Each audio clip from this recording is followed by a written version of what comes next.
신종 코로나 바이러스 감염증 신규 확진자 수가 2달여 만에 4만 명대로 급증했습니다.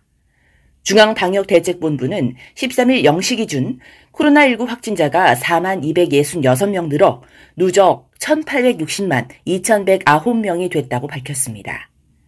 신규 확진자 수가 4만 명을 넘긴 것은 지난 5월 11일 이후 63일 만입니다.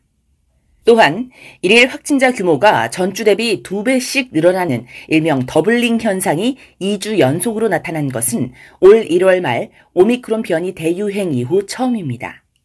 특히 이번에는 코로나19 오미크론 변이보다 면역 회피 수준이 3배 이상으로 높은 세부계통 바이러스 BA.5가 국내에서 빠르게 확산되고 있습니다. 지난주 BA.5의 국내 검출률은 35%로 비중이 가장 큰 변이가 됐습니다. 오미크론 대유행 이후 국민들의 높은 백신 접종률과 감염으로 인한 면역 획득으로 전체 인구의 95% 이상이 코로나19 바이러스에 대한 항체를 가졌다는 평가가 있습니다. 하지만 오미크론 BA.5의 전파 속도는 매우 빠르고 면역 회피 또한 많이 일어납니다. 방역당국은 코로나19 여름 재유행으로 하루 신규 확진자 수가 최대 20만 명을 넘어설 거라는 전망치를 내놨습니다. 사회적 거리두기를 통해 전파 속도를 20에서 30% 감소시킨다 해도 변이로 인해 2~3배 이상 전파력이 높아진다면 거리두기 효과는 감소합니다. 또 심각한 경제적 손실에 비해 거리두기의 효과가 높다고 보기도 어렵습니다. 이에 정부에서는 재유행이 심각해질 것으로 예상되는 시점에 선별적, 단계적 거리두기 도입을 검토할 방침입니다. 의무 격리 7일은 유지하되 현 단계에서 거리두기 의무화 조치는 시행하지 않습니다. 유행 상황에 중대한 변화가 생기는 경우 선별적, 단계적 거리두기 도입을 검토하겠습니다. 한덕수 국무총리는 13일 코로나19 중앙재난안전본부 회의에서 또 재택치료를 받는 확진자들이 인근 동네 병의원에서 검사와 치료, 처방을 한 번에 받을 수 있도록 원스톱 진료기관 10,000개소를 이달 말까지 앞당겨 확보한다고 발표했습니다.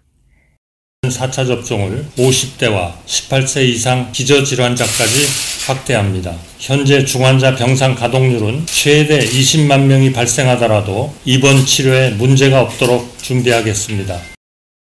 한편 4차 백신 접종 여부로 고민하는 국민들이 많습니다.